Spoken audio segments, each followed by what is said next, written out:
नमस्कार दोस्तों क्या धनखड़ के इस्तीफे के बाद स्पीकर ओम बिरला की कुर्सी जाने की नौबत आ गई? आखिर क्यों महाभियोग एक्सेप्ट होते ही सुप्रीम कोर्ट ने डायरेक्ट संसद के नाम नोटिस जारी किया है? सवालों का जवाब आपको बताएंगे और धनखड़ से जबरन इस्तीफा लेके कैसे अमित शाह बुरे फंस गए हैं, इस पर चर्चा करेंगे। चर्चा करने के लिए हमारे साथ प्रियंका जी मौजूद है।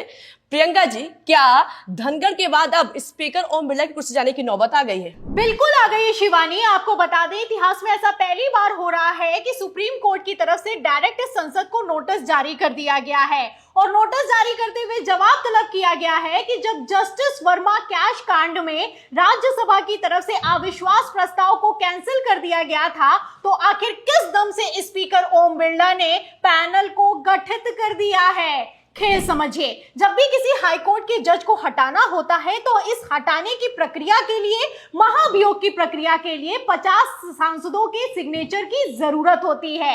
यहीं पर धनखड़ को 208 सांसदों के सिग्नेचर किया हुआ नोटिस मिला, तो आनन फानन में अविश्वास प्रस्ताव को राज्यसभा की तरफ से एक्सेप्ट कर लिया गया। फिलहाल अब यहीं पर पेच फंस गया है, क्योंकि पहले तो धनखड़ ने महाभियोग प्रस्ताव को एक्सेप्ट किया, लेकिन फिर धनखड़ के इस्तीफे के बाद जस्टिस वर्मा के खिलाफ लाया गया महाभियोग प्रस्ताव राज्यसभा से कैंसिल हो गया। और क्यों कैंसिल हो गया, इसको लेकर मोदी सरकार ने किसी तरह का कोई जवाब नहीं दिया है। फिलहाल अब जवाब देना होगा और अब दुनिया के सामने बताना होगा, सुप्रीम कोर्ट को बताना होगा कि आखिर क्यों धनखड़ से इस्तीफा लिया गया। आपको बता दें शिवानी, धनखड़ का इस्तीफा जिस तरीके से हुआ है, जिस तरीके से उपराष्ट्रपति से इस्तीफा लेने के बाद उपराष्ट्रपति को गायब कर दिया गया, इसको लेकर कई तरह के सवाल हुए। फिलहाल तब तो अमित शाह ने जवाब नहीं दिया था, लेकिन अब जवाब देना पड़ेगा। आपको बता दें शिवानी, खबरें तो हैं कि उपराष्ट्रपति धनखड़, जो कि अपूर्व हो चुके हैं, उन्होंने विपक्ष से साइन किए हुए नोटिस को एक्सेप्ट किया था, इसीलिए सरकार नाराज हो गई। और ये नाराजगी तब ज्यादा बढ़ गई जब सदन में भी धनखड़ की तरफ से ऐलान कर दिया गया कि अब जस्टिस वर्मा को हटाने के लिए महाभियोग प्रस्ताव आगे बढ़ाया जाता है। मतलब साफ है कि जो विपक्ष ने साइन किया था नोटिस, उसमें 208 सांसदों के सिग्नेचर थे, पहली बात, और दूसरा, इसमें भारतीय जनता पार्टी के एक भी सांसद का सिग्नेचर मौजूद नहीं था। फिलहाल यहाँ पर मैं आपको बता दूं कि धनखड़ ने आग में घी डालने का काम तब किया जब उन्होंने विपक्ष के सांसदों के साथ मीटिंग की। एक तरफ धनखड़ की 21 जुलाई को 5 बजे विपक्ष के साथ मीटिंग हुई, वहीं दूसरी तरफ 21 जुलाई की ही रात को 9 बजे धनखड़ का इस्तीफा हो गया और 22 जुलाई को आनन फानन में राष्ट्रपति द्रौपदी मुर्मू ने इस इस्तीफे को एक्सेप्ट कर लिया। तो फिलहाल कैसे खेल हुआ अंदर अंदर, ये खबरें वायरल हैं। फिलहाल अब इन्हीं खबरों पर जब संज्ञान लिया गया है और सुप्रीम कोर्ट की तरफ से संसद को नोटिस जारी करते हुए जवाब तलब किया गया है, तो मोदी सरकार की हालत खराब हो गई है जवाब देने में। और क्यों ये हालत खराब हो गई है, क्योंकि अब स्पीकर बिरला ने जो संसद का सबसे अहम नियम है उसको तोड़ दिया है। आपको बता दें शिवानी, अगर किसी भी जज को हटाने के लिए दोनों सदनों में एक साथ महाभियोग प्रस्ताव आता है, तो दोनों सदनों के स्पीकर मिलकर फैसला करते हैं कि इस महाभियोग प्रस्ताव को आगे बढ़ाना है या फिर कि नहीं बढ़ाना है। फिलहाल लोकसभा में जो महाभियोग प्रस्ताव पेश किया गया था, उसमें भारतीय जनता पार्टी के सांसदों के सिग्नेचर थे। 139 सांसदों ने साइन किया था। ऐसे हालातों में स्पीकर बिरला एक्शन लेते, लेकिन उसके पहले ही धनखड़ ने एक्शन ले लिया। फिलहाल तब तो मिलकर फैसला लिया नहीं गया था और अब स्पीकर बिरला की तरफ से भारतीय जनता पार्टी के सांसदों के साइन किए गए नोटिस पर संज्ञान ले लिया गया है। और सिर्फ संज्ञान नहीं लिया गया है, जस्टिस वर्मा के खिलाफ 3 जजों के पैनल को गठित कर दिया गया है।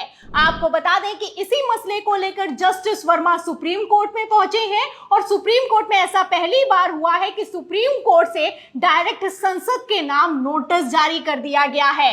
आपको बता दें शिवानी, उपराष्ट्रपति के कार्यकाल के इतिहास में ऐसा पहली बार हुआ कि धनखड़ से जिस तरीके से इस्तीफा लिया गया और इस्तीफे की वजहों को नहीं बताया गया, ये अपने आप में कोई छोटी बात नहीं है। खबरें तो चलाई जा रही हैं कि धनखड़ को जबरन हटाया गया, और कितना जबरन ये हटाया गया, इसको लेकर खबर ये भी निकल कर सामने आई कि सांसदों से जबरन कोरे कागज पर हस्ताक्षर करवाए गए और इन्हीं हस्ताक्षरों के दम पर धनखड़ पर दबाव बनाया गया कि इस्तीफा दो, और अगर इस्तीफा नहीं दोगे तो उपराष्ट्रपति के खिलाफ भी महाभियोग प्रस्ताव आ सकता है। फिलहाल ये तो अंदर की खबरें हैं, लेकिन अब बात बाहर आ गई है। सुप्रीम कोर्ट के नोटिस जारी होने के बाद से गृह मंत्री अमित शाह बुरी तरीके से फंस गए हैं। एक तरफ स्पीकर बिरला को अब जवाब देना ही होगा, वहीं दूसरी तरफ अब इस जवाब में स्पीकर बिरला क्या कहने वाले हैं, इस पर सबकी नजरें टिकी हुई हैं। आपको बता दें कि जिस तरीके से सदन में काम हुआ है और जिस तरीके से जस्टिस वर्मा के खिलाफ महाभियोग प्रस्ताव को एक्सेप्ट किया गया है, इसको लेकर सुप्रीम कोर्ट जबरदस्त भड़का है। और कितना भड़का है इसका अंदाजा आप इस बात से लगा सकती हैं कि जस्टिस दत्ता ने भरे कोर्ट रूम में तो यहां तक कह दिया है कि राज्यसभा में प्रस्ताव नामंजूर हुआ, फिर भी लोकसभा में समिति बनाई गई। संसद में इतने सारे सांसद और कानूनी विशेषज्ञ मौजूद थे, लेकिन किसी ने इस ओर ध्यान नहीं दिया। संसद में मौजूद कानूनी विशेषज्ञों ने इसे होने कैसे दिया? तो डायरेक्ट सवाल किया गया, डायरेक्ट पूछा गया कि आप बताइए कि इतने सांसद मौजूद थे, इतने कानूनी विशेषज्ञ वहां पर मौजूद थे, लेकिन फिर भी सदन के सबसे इंपॉर्टेंट रूल को ही बाईपास कर दिया गया। पहले तो धनखड़ से इस्तीफा ले लिया गया, फिर लोकसभा से महाभियोग प्रस्ताव को आगे बढ़ा दिया गया। ऐसा कैसे हो सकता है? तो फिलहाल चौतरफा अब खेल फंस गया है और धनखड़ के इस्तीफे को लेकर जिस तरीके से बवाल खड़ा हुआ है, ऐसे हालातों में सुप्रीम कोर्ट से नोटिस जारी हुआ है। अब इस नोटिस पर स्पीकर बिरला क्या जवाब देते हैं, ये देखना होगा। तो बिल्कुल, बहुत बहुत शुक्रिया प्रियंका जी बातचीत करने के लिए। फिलहाल जिस तरह से सुप्रीम कोर्ट से नोटिस जारी हुआ है, ऐसे हालातों में देखने वाली बात होगी कि मोदी सरकार अब आगे क्या करती है। इस पर आपको क्या लगता है? पूरी चर्चा पर आपकी क्या राय है? आपकी जो भी राय हो अपनी राय कमेंट बॉक्स में हमें जरूर बताइएगा। चर्चा पसंद आई हो तो लाइक और शेयर करना मत भूलिएगा। देखते रहिए 4 PM। नमस्कार।